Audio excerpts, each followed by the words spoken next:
Oh, I have so much to say about this stupid Labour government, particularly Bridget Phillipson today. And this will turn into a rant, and I'm not even sorry. Please like, subscribe, and share. There's a lot of people that won't know the backstory to this. There's a lot of people that won't know what Bridget Phillipson said when it was Nadhim Zahawi's case, when it was him that was being sacked by Rishi Sunak. She won't know. Lots of you won't know what Phillipson said. I'm about to tell you. I'm about to give you beautiful, glorious technicolor on what this woman is capable of and where her morals are, which is in the gutter. So, for a start, let's talk about today, because Bridget wants to be in the present. The reason Bridget wants to be in the present is because she's terrified of what you're going to dig up from the past. Well, we're one step ahead of you, Bridget. So let's start with her interviews, which have been all over the place.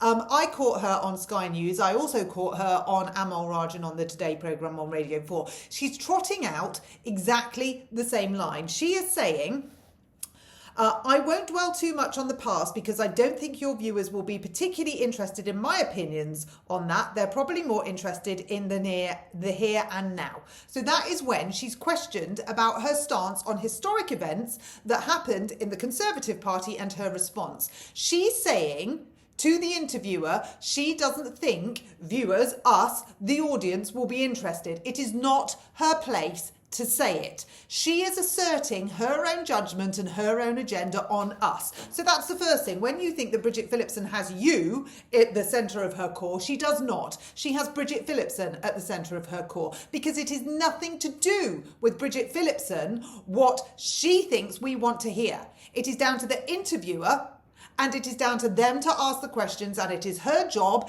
as an interviewee to answer them. She does not set the agenda. So she's been asked, and she's saying, we wouldn't be interested. We're very interested, Bridget. You know we're interested because you know what you said. You know the clips have resurfaced. You know that you've been caught out, and you've been caught out in absolutely magnificent style. So let's rewind the clock to January 2023. And there's a big furore going on about Nadhim Zahawi. Now, you can look at this on Google. If you don't know, it's all to do with tax, and it's all to do with not paying the right amount of tax. He was sacked by Rishi Sunak, okay? That's the thing to note. He was sacked. Now, in a tweet, and then adding to her tweet, she posted a clip of an interview she did about this. And she says, Bridget Phillipson says, quote, "This is very serious, and Nadhim Zahawi has spent a long time dodging this." Now, hang on a minute. We're not allowed to say that about Ange, are we? No. We can only say that about Nadhim, and it's very serious. It speaks to Rishi Sunak's character and his judgment and his weakness dodging this. He's not prepared to do what's right for the country because he's focused on what's best for the Conservative Party. So let's swap that, okay? Let's put it into present day, because you, Bridge, you want to do present day. So let's swap it. It speaks to Keir Starmer's character and his judgment and his weakness dodging this. He's not prepared to do what's right for the country because he's focused on what's best for the Labour Party. All we've done is change the name of the Prime Minister and the name of the party. It's an identical situation. Now, she's interrupted here by the interviewer who says he sacked him. So she says Rishi Sunak sacked Nadhim Zahawi. Now, we're not there with Ange yet, are we? And this is what Bridget says in a very derogatory and patronising tone. He had no choice but to sack him. He should have sacked him weeks ago. It was always going to end this way. But what happens yet again is we have focus and discussion all about all of the terrible things right at the heart of the Conservative Party when the British people know we face big challenges. Okay. All we need to do is swap the word Conservative Party for Labour Party. It's identical.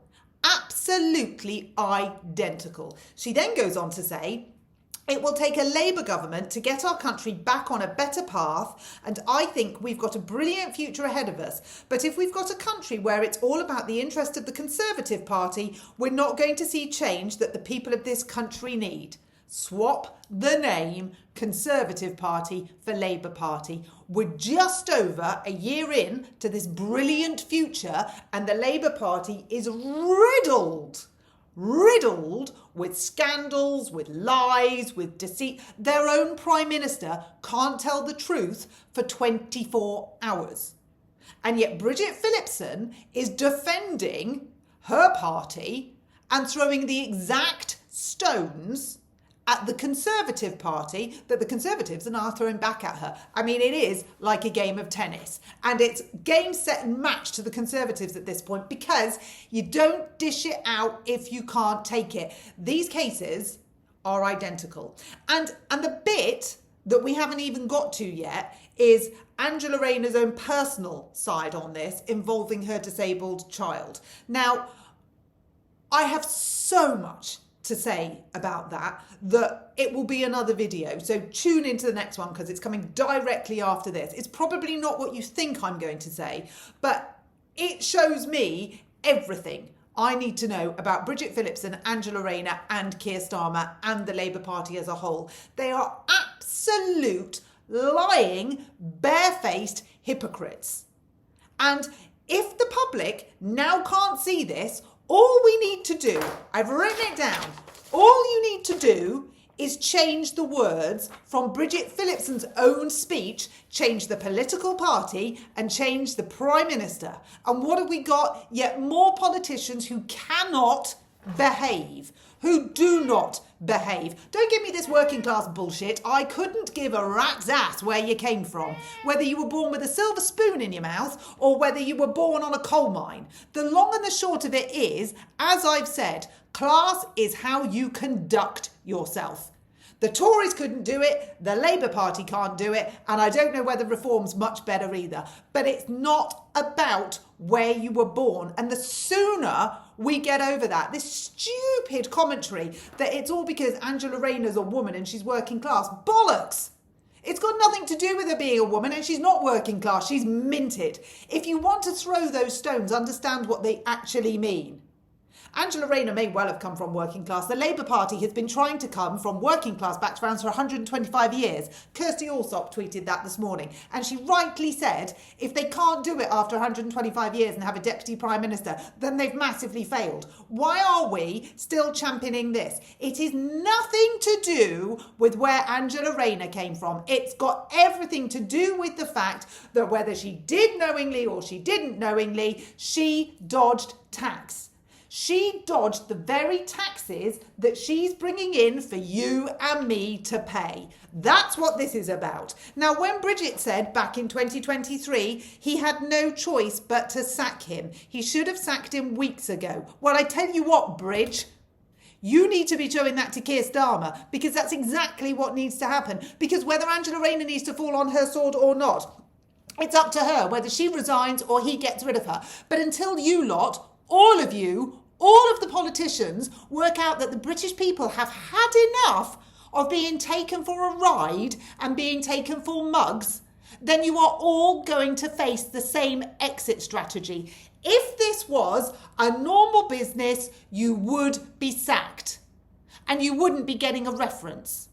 So I'll leave it to the cluster of that is the Labour Party to sort this out amongst themselves. But every minute that goes on, you are digging your own political grave, which for a lot of us is welcome. For a lot of us, it's about time. But the problem we've got is who the next person's going to be to replace her. Because if it's someone as bad, if it's you, we really are doomed.